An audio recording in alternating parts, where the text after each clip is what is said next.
Работа на средней и ближней дистанции в олимпийском тэквондо. С вами Антон Катков. Всем привет. Начнем. Безопасную дистанцию мы уже разобрали в прошлом выпуске. А как же строится поединок в рабочей зоне и в клинче? Обязательно посмотрите этот выпуск полностью, я расскажу вам о важном моменте, который часто применяется на ковре.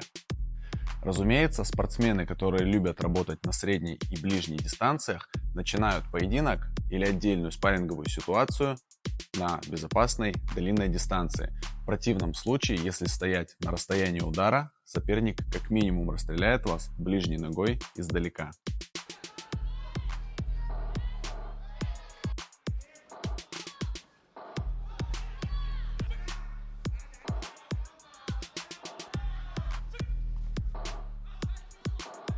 Задача бойца найти удобный момент для сближения. Давайте рассмотрим несколько вариантов, как это обычно происходит на ковре. Это может быть провокация на атаку, затем провал и своя контратака.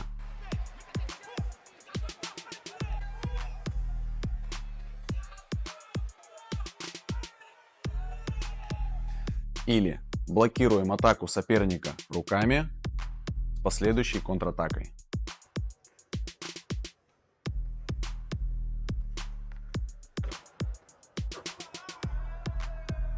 Далее у нас есть просто быстрый вход на среднюю или ближнюю дистанцию с последующим ударом или серией ударов.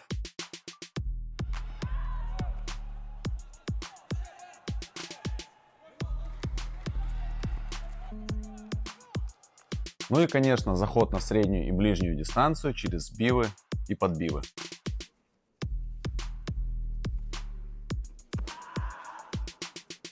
На средней и ближней дистанциях работают представители всех стилей, но со своими отличиями.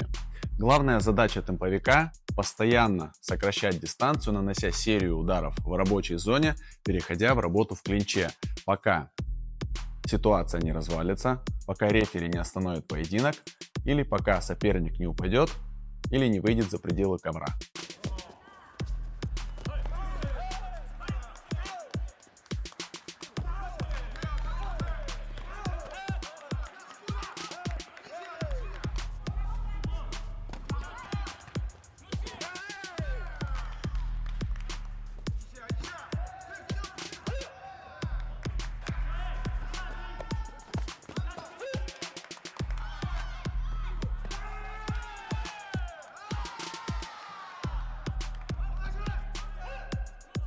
Что касается тактиков и игровиков, то чаще всего, войдя в среднюю дистанцию или клинч, они отработают ситуацию и завершат ее удержанием в клинче или быстрым выходом на безопасное расстояние, чтобы затем заново создать подобную ситуацию.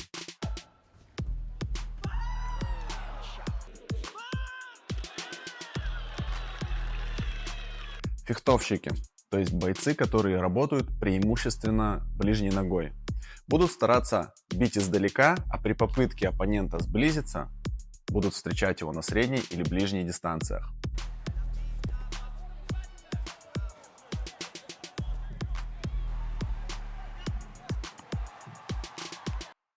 Отмечу еще раз, на какой бы дистанции вы ни предпочитали забирать баллы, начинать стоит с безопасной длинной, иначе вы рискуете быть расстрелянным издалека, особенно если перед вами длинноногий оппонент. Но есть исключения. Это как раз тот самый важный момент, о котором я говорил в начале выпуска. Нередко бывают, когда можно держать соперника в напряжении. Это когда вы стоите не слишком далеко, но и не сильно близко, чтобы вас можно было достать. В этот момент можно либо контратаковать вразрез, либо вам будет достаточно немножко сблизиться или чуть-чуть оттянуться, чтобы сделать свою контратаку. Я называю такую ситуацию работать в натяжку.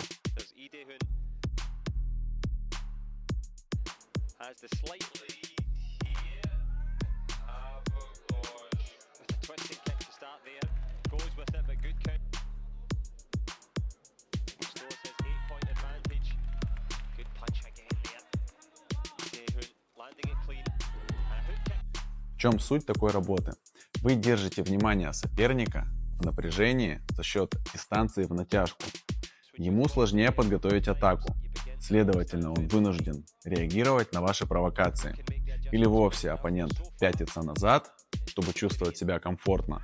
Таким образом, вы забираете у него площадку. Но помните, работа в натяжку держит в напряжении не только соперника, но и вас самих. В этот момент вы должны быть максимально внимательны, так как вас могут обхитрить, предугадав ваше сближение и сменить вектор удара. Или предвидеть вашу оттяжку и удлинить удар фехтовкой или переводом.